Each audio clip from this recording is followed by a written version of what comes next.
dans ta présence. C'est du bien, fait du bien. J'aime ta présence, Jésus mon roi. J'aime ta présence, elle me rassure. Prends-moi dans tes bras d'amour, Jésus, serre-moi dans ton cœur. Prends-moi dans tes bras d'amour, Jésus, serre-moi dans ton cœur. J'ai ta présence. Oh. Nous allons parler de la douleur ce matin, la notion de la douleur.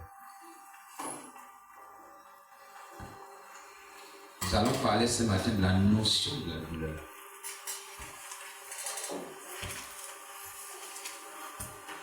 C'est quoi la douleur? Je voudrais faire le thème de ce matin avec tout le monde. Je ne veux pas être le seul à dire quelque chose. Je veux que tout le monde participe, tout le monde essaie de dire quelque chose. À chaque fois que je vais vous solliciter, s'il y a quelque chose à dire, vous dites. C'est quoi la douleur?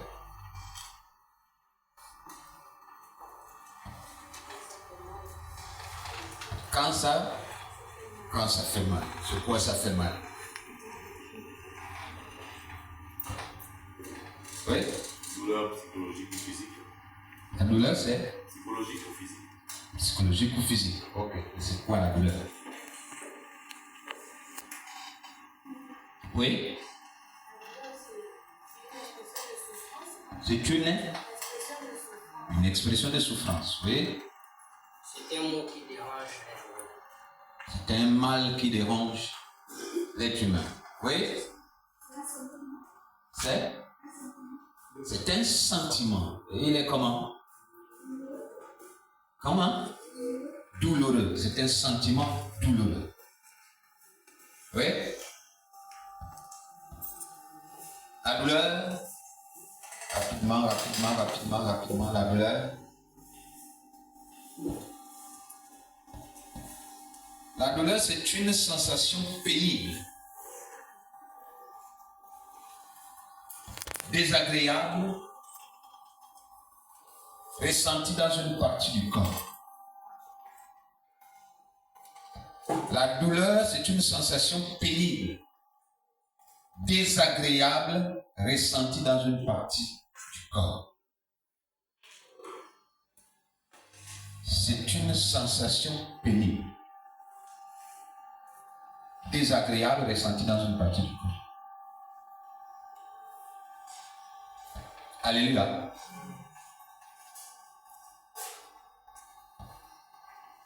Mais la douleur, c'est aussi un sentiment pénible, une affliction, une souffrance morale, un chagrin, une peine.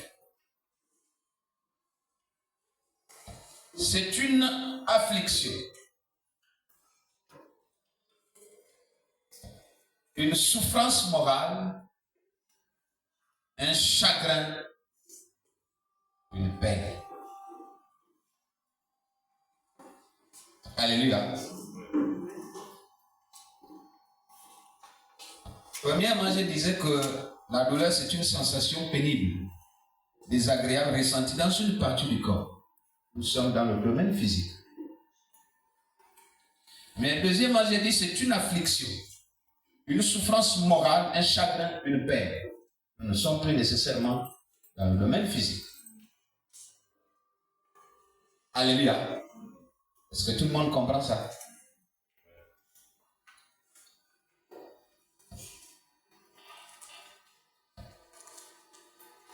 En fait, la douleur repose avant tout sur le ressenti de chacun de nous.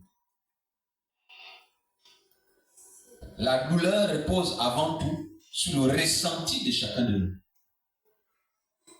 C'est-à-dire que je peux faire quelque chose et puis tout le monde ne peut pas ressentir de la même façon. Est-ce que c'est clair?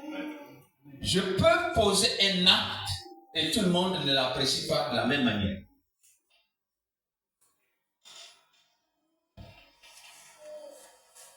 Il y en a qui vont être, comment on appelle ça, touchés, qui vont être dérangés, qui vont être moralement agressés par l'acte que je vais poser. Ils ressentent là quelque part un chagrin. Ils ressentent là quelque part une douleur. Alléluia. Et il y en a qui ne vont pas ressentir la même chose. Il y en a à qui ça ne fera ni chaud ni froid. Alléluia.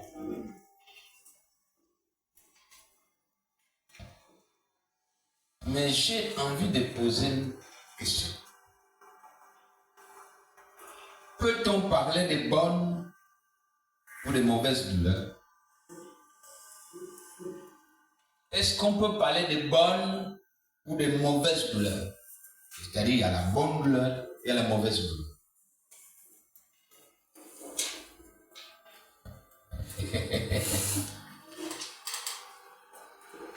Est-ce qu'on peut parler de bonnes douleurs et de mauvaises douleurs?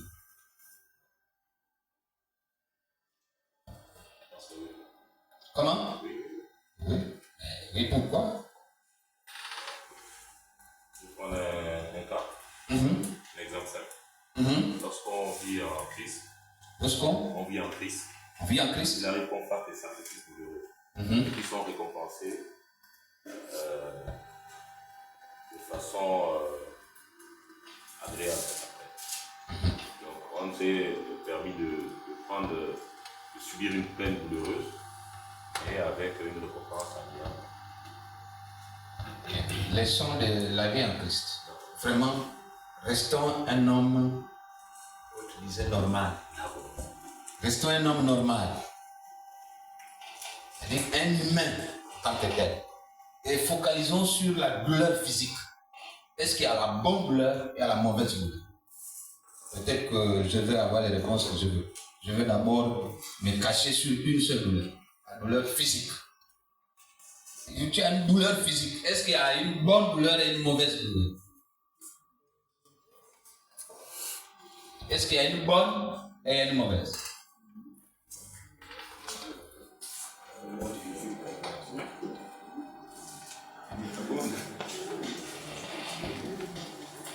Oui, allez-y, on propose. Oh, écoutez, on ne donnera pas de zéro à quelqu'un. On est tous, soyez détendus, faisons un message très détendu. Alléluia. Oui. Physiquement. On peut parler de bonnes douleurs. Oui. Je vais prendre un cas. Par exemple, j'ai de l'argent, j'ai 2 cas. J'ai l'enfant qui est malade et j'ai la maison à payer. Bon, mais non, quand j'ai les deux, l'argent dont je dois payer la maison là, puisque l'enfant est dans un état critique, si je prends ces sous-là, si je prends les sous là, je vais soigner l'enfant. La douleur vient au moment où on va venir me chasser de la maison parce qu'en fait, j'ai pris cet argent, j'ai pu sauver l'enfant. Elle est bonne parce que je vais sauver l'enfant. Mais elle est mauvaise parce qu'on va me chasser de la maison. Cette douleur est ressentie à quel niveau? Dans le corps ou dans le spirituel ou dans le cœur? Je parle de la douleur physique. Oui. Est-ce qu'il y a une bonne douleur physiquement? Est-ce qu'il y a une mauvaise douleur physiquement? Bon, je vais essayer de donner l'élément de réponse. Oui. Je prends le cas d'un malade. Oui. Il arrive. Il a déjà une plaie. Il a une plaie. Ah, je voyais déjà. Je voyais déjà venir. Allons-y. Ou bien il a un abcès. Oui. On incise. Le malade forcément va ressentir la douleur. Rassurez-vous, c'est un homme de la santé. Donc, vous voyez son exemple. Le malade va ressentir de la douleur. Oui. Et nous allons compatir avec lui. Forcément, il y aura la douleur. Mais la solution, le résultat, ce serait la guérison. Bon, ça commence à aller doucement. C'est bon. Oui. On peut aussi prendre l'exemple de la douleur quand on prend la couche. Oui. La douleur avant l'accouchement. La douleur parce qu'après la douleur,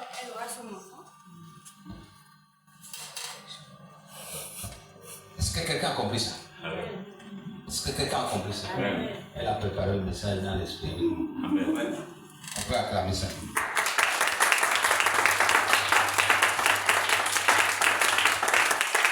Physiquement, il y a la bonne douleur et il y a la mauvaise douleur. Alléluia. Lisons un texte. Prenons Job 21. Job 21, nous allons seulement nous focaliser au verset 10. Prenez Job 21, verset 10. Mais je vais, juste pour situer un peu le contexte, je vais commencer par le verset 7. Ça m'a beaucoup noté comme texte de base, Job 21, verset 10. On peut se tenir debout juste pour la lecture de la parole.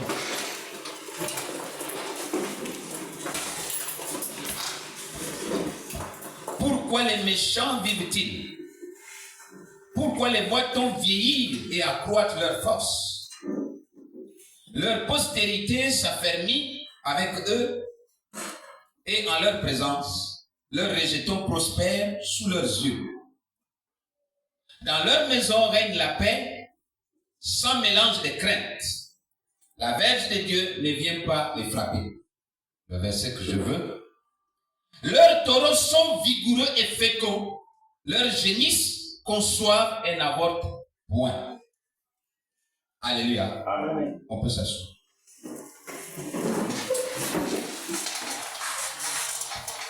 Leurs taureaux sont vigoureux et féconds. Leurs génisses conçoivent et n'avortent point. Le thème de ce matin, la bonne douleur. La bonne douleur.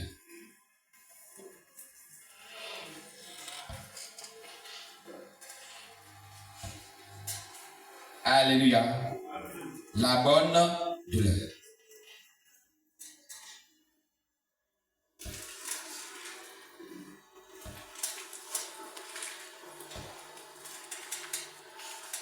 Leurs taureaux sont vigoureux et féconds.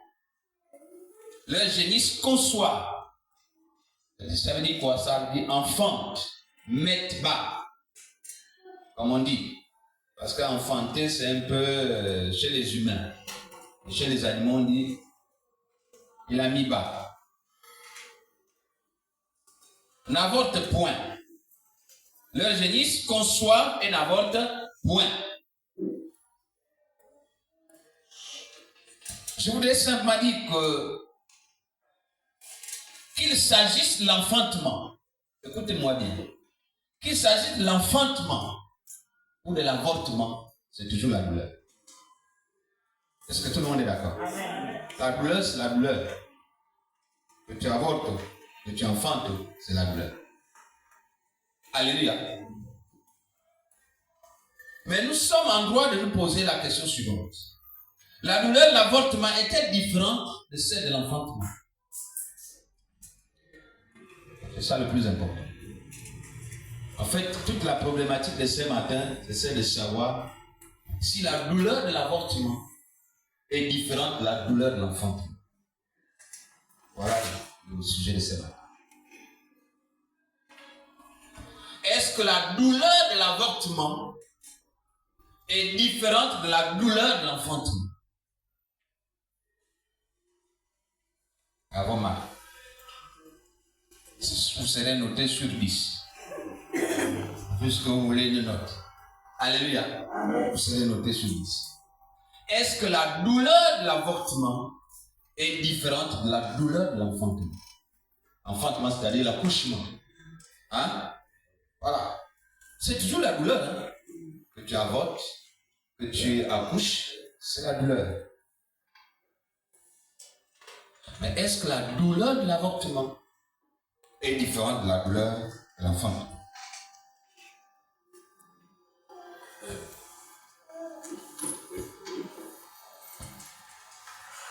Oui. Allons-y. Oui. Papa Jean, oui. Bon, alors, oui, quoi? Oui, simplement parce que l'avortement, Mm-hmm. ça aurait été une souffrance un peu l'unité, alors que l'accouchement, on aura souffert, mais on a la satisfaction d'avoir... Tout le monde a préparé le message. C'est très bien. C'est pour ça que j'ai voulu faire ce message-là avec vous. Vous-même, vous comprenez. Alléluia. Amen. Les deux types de douleurs s'opposent. Parce que c'est deux types de douleurs. Quand je dis deux types, ça veut dire que les douleurs là sont différentes. Alléluia. C'est deux types de douleurs. Il y a la douleur de l'enfantement. Il y a la douleur de l'avortement. Mais les deux types de douleurs s'opposent. Avorter, c'est l'acte par lequel on décide d'interrompre de façon volontaire le développement d'une vie par une procédure humaine. Vous comprenez, non? Avorter, c'est l'acte volontaire. Quelqu'un décide d'avorter pour écourter la vie, pour arrêter une vie. Alléluia. Avorter, c'est bloquer un processus, une action qui était en cours de réalisation, une vie qui commençait à grandir. Une action était en train de se développer. En blanc. Ça a avorté. On parlera d'un projet qui a avorté. Alléluia. Amen. Enfanter, c'est conduire jusqu'à son terme une action,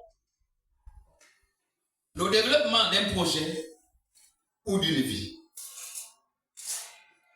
Est-ce que quelqu'un voit la différence? Avorter, c'est bloquer de façon volontaire, en bloc. Mais enfanter, c'est conduire jusqu'à son terme un projet, une grossesse, donc une vie, une idée, une pensée. On va jusqu'au bout de sa pensée jusqu'à ce que ça produise quelque chose. Ça va? Est-ce que ça va? Avorter, on prend une pensée, on la commence et puis on l'arrête. Est-ce que quelqu'un me comprend? Est-ce que nous sommes ensemble? C'est dans l'un ou l'autre des cas, on ressent vraiment la douleur. Qu'on aille jusqu'au bout de la pensée pour l'enfanter, pour l'accoucher, ou qu'on s'arrête au milieu, on ressent une douleur. Ça c'est clair. On ressent nécessairement une douleur. Mais la douleur de l'avortement n'est pas la même que celle de l'enfantement. Alléluia. J'ai avec toi juste 15 minutes. En 15 minutes, j'ai fini mon message. On se sépare. Je viens de faire 5 minutes.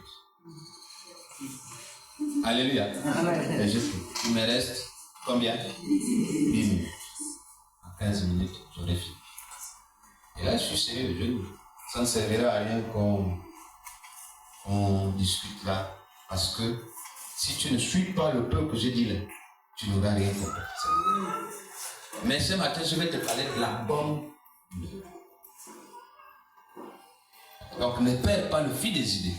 Amen. Lorsque tu me vois aller à gauche, aller à droite, au milieu, devant, en haut, en bas, reste seulement focalisé sur la notion de la bonne nouvelle.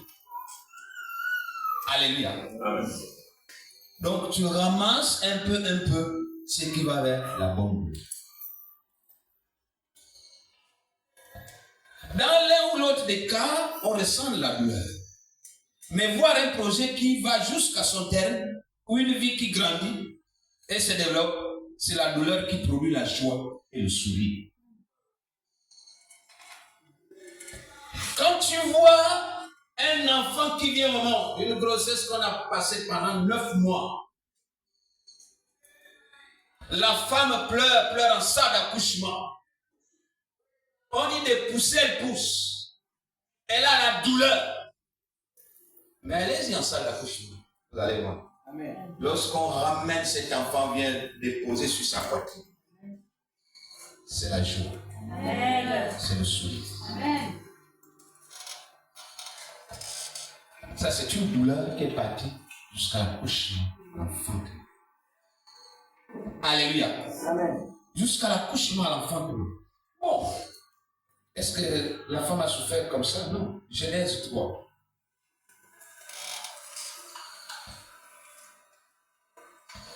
Genèse 3, nous sommes au verset 16. La Bible nous dit clairement, j'augmenterai, c'est ça? Il dit à la femme, j'augmenterai la souffrance de tes grossesses, tu enfanteras avec douleur, et tes désirs se porteront vers ton mari, mais il dominera sur toi.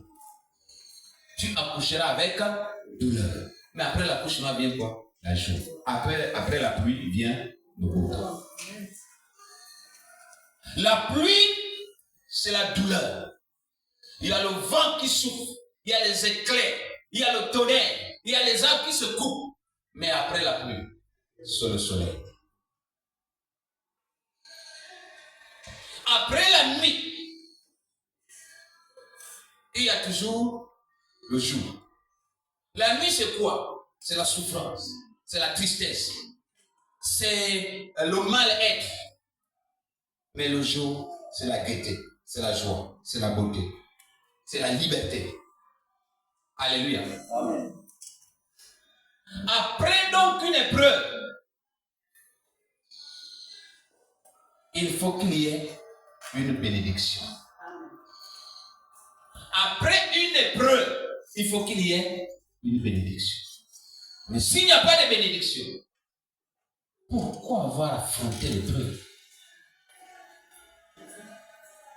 Est-ce qu'on commence à me saisir? Amen. Une femme qui accouche ressent une forte douleur. Mais au bout du processus, c'est le sourire. C'est la joie. Amen. Allez-y faire un tour en salle d'accouchement. Vous allez voir. Vous regardez le processus du début à la fin. Jusqu'à ce qu'on aille laver l'enfant, le bébé, on ramène l'enfant. Vous allez voir. Vous allez vous rendre compte que, en fait, c'est comme si c'était une comédie. Vous allez vous rendre compte que la femme qui venait de crier tout à l'heure, c'est celle qui est en train de jubiler. Parce que c'est fait ainsi. Pourquoi elle jubile? La joie d'attraper ce qu'elle a gardé pendant 9 mois. Alléluia. Mais attention, à contrario, elle garde pendant 9 mois. Elle accouche et on vient lui dire, l'enfant est mort. On vient lui dire, c'est-à-dire qu'on ne le ramène plus puisque l'enfant est mort. Donc on n'a même pas vu. Est-ce que vous imaginez ça? Est-ce que vous imaginez ce scénario-là? Peut-on appeler ça comme bonne douleur? La bonne douleur, c'est celle qui produit quoi? La joie. C'est celle qui aboutit à un résultat positif. Alléluia. Alléluia.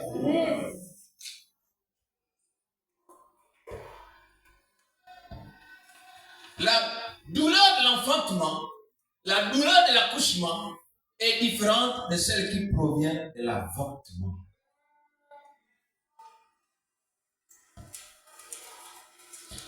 Prenons Osée 9. Osée 9. Osée, c'est après Daniel. Hein? Osée 9. Prenons le verset 14. Osée 9, verset 14. Donne-leur, ô Éternel, que leur donneras-tu? Donne-leur un sein qui avorte et des mamelles desséchées. Donne-leur, oh Dieu, que leur donneras-tu? Donne-leur un sein qui avorte et des mamelles desséchées. Dieu ici est en train de châtier le peuple d'Israël. Et plus précisément, la maison d'Éphraïm. Alléluia. Amen. Donne-leur un sein qui avorte et des mamelles desséchées. C'est-à-dire que les mamelles qui ne peuvent pas allaiter, qui ne peuvent pas avoir le lait. Alléluia. Dieu châtie ici le peuple d'Israël, mais précisément la maison d'Éphraïm. À cause de quoi? De son iniquité. Parce que la maison d'Éphraïm s'est éloignée de sa ligne de départ, s'est éloignée des recommandations qui ont été données. Et donc Dieu va les châtier.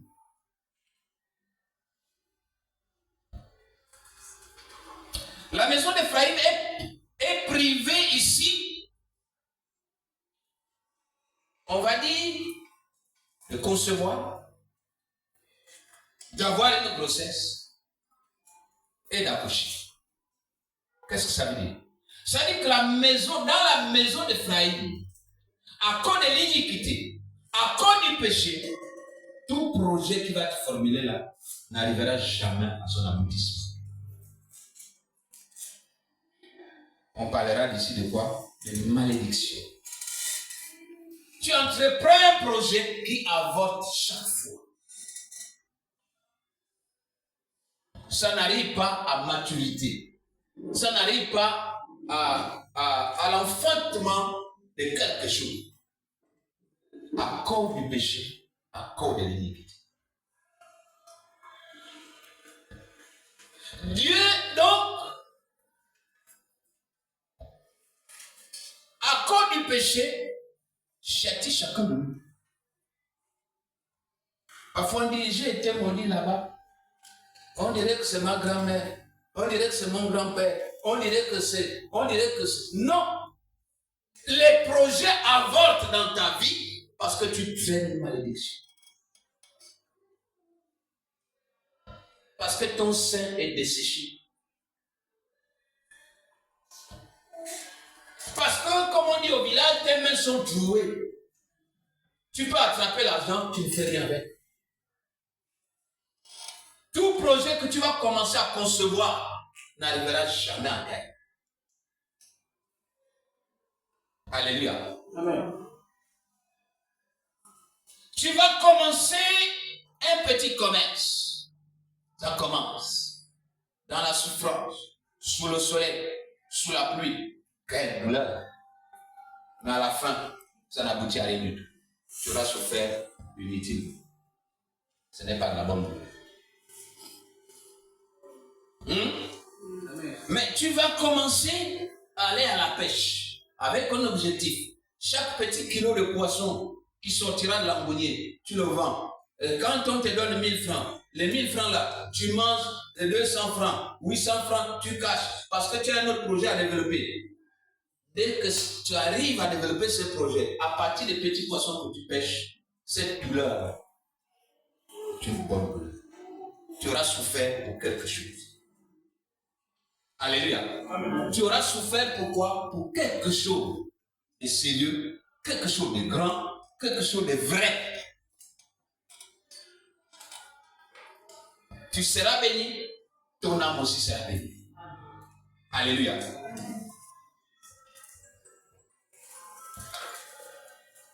Frères, sœurs, parfois nous avortons les promesses de Dieu avant qu'elles n'aient le temps de se développer et de voir le jour. Parfois nous avortons les promesses de Dieu avant qu'elles ne se développent, avant qu'elles ne voient le jour. Comment? Pourquoi? Il nous nous arrive d'avorter les promesses de Dieu. Dans le livre de Jérémie, la Bible nous déclare clairement: j'ai formulé pour vous des projets de bonheur, des projets de paix et non de malheur. Mais malheureusement, ce que nous avons, c'est le malheur que nous traînons pas. Seulement peut-être parce que nous n'avons pas su nous positionner par rapport à ce qui a été dit. Seulement parce que nous ne sommes pas dans la bonne direction. Seulement parce que nous ramons à compte de l'histoire. Celui qui va à compte courant de l'histoire est rattrapé par l'histoire. Alléluia. Il est rattrapé par l'histoire. Chez nous au village, on nous disait, quand vous voyez une montagne, le plus souvent, regardez bien l'atmosphère, la température. Quand le vent souvent souffle, c'est difficile de voir le vent monter sur une colline. Le vent assez souvent descend de la colline. Et ça, si vous avez constaté. C'est pour ça qu'au village, on disait, on ne peut pas faire, parce que le WC au village se trouve toujours dehors, un peu loin de la maison. Mais vous ne pouvez pas aller le mettre sur la montagne, et puis vous êtes dans la vallée.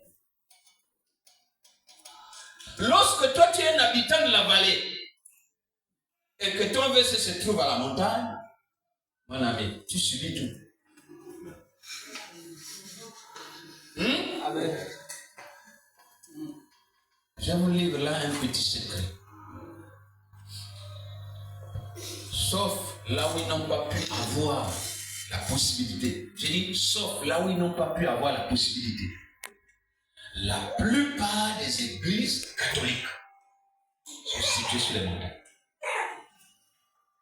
Sauf dans les villes où ils n'ont pas pu avoir la possibilité. Mais les 90% des églises catholiques sont sur la montagne. La montagne de Dieu. Horeb. Le mont Sinaï. On peut citer encore dans la Bible beaucoup. Et c'est ce qui nous a donné l'expression, quand on veut rentrer dans le jeûne, on dit je suis sur la montagne. La montagne, c'est là où on vit. On ne vit pas dans la vallée. La vallée, c'est un passage. La montagne, c'est un lieu de résidence, c'est un enfant de Dieu. Mais nous avons inversé les choses. On va laisser les déchets sur la montagne, on vient vivre dans la vallée. Mais Dieu a dit, même lorsque tu traverses l'ombre de la vallée de la mort, tu ne craindras aucun mal, car mon bateau, ma houlette, est rassuré. Alléluia. Même lorsque tu traverses l'ombre de la vallée, c'est-à-dire que la vallée, on la traverse, on ne vit pas. Notre demeure n'est pas dans la vallée. C'est pour ça que nous avons des projets qui avancent. Donc nous avons des douleurs inutiles. Alléluia. C'est des douleurs inutiles. Il y a un projet qui a avorté chez moi. Je vous ai parlé la dernière fois, non?